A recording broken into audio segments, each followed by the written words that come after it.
ଆପଣଙ୍କ ଏତେ ସୁନ୍ଦର ତିଆରି ହୁଏ ଯାହା ମନ୍ଦିର ମାନଙ୍କରେ, ଯାହା ଧନୁ ସଂକ୍ରାନ୍ତିରେ ଆରମ୍ଭ ହୁଏ ଏବଂ ମକର ସଂକ୍ରାନ୍ତିରେ ଶେଷ ହୁଏ।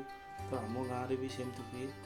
ଗୋପୀନାଥ ମନ୍ଦିର ହେଉ କିମ୍ବା ହନୁମାନ ମନ୍ଦିର ହେଉ, ତାର ସ୍ୱାଦ ବହୁତ ନିଆରା ଏବଂ ଏତେ ସୁନ୍ଦର ସ୍ୱାଦ। ଆପଣ ଯେଉଁମାନେ ଖାଇଥିବେ ପହିଲି ଭୋଜି, ସେମାନେ ନିଶ୍ଚିତ କମେଣ୍ଟ କରି ମୋତେ ଜଣାଇବେ। ଏବଂ ତାର ନିଆରା ଅନୁଭୂତି ଏବଂ ତାହାର ଯେଉଁ ସୁସ୍ୱାଦୁଟା ଆପଣ କେମିତି ଆଉ କେଉଁଠି ବି ପାଇବେନି। ଯେମିତି ଆପଣ ଜଗନ୍ନାଥ ମନ୍ଦିର ଅଭଢ଼ା ଖାଇଲେ ତାଠୁ ବି ଅମୂଲ୍ୟ ଲାଗେ। ଆମର ଏଇ ଏକ ମାସ ପାଇଁ ଯେଉଁ ହେଇଥିବା ପହିଲି, ତାର ଏକ ପରମ୍ପରା ସନାତନ ଧର୍ମରେ ଲାଗି ରହିଛି, ଯେଉଁଟାକି ପ୍ରତିବର୍ଷ ପୌଷ ମାସରେ ଆରମ୍ଭ ହୁଏ ଏବଂ ମାଘ ମାସରେ ଶେଷ ହୁଏ।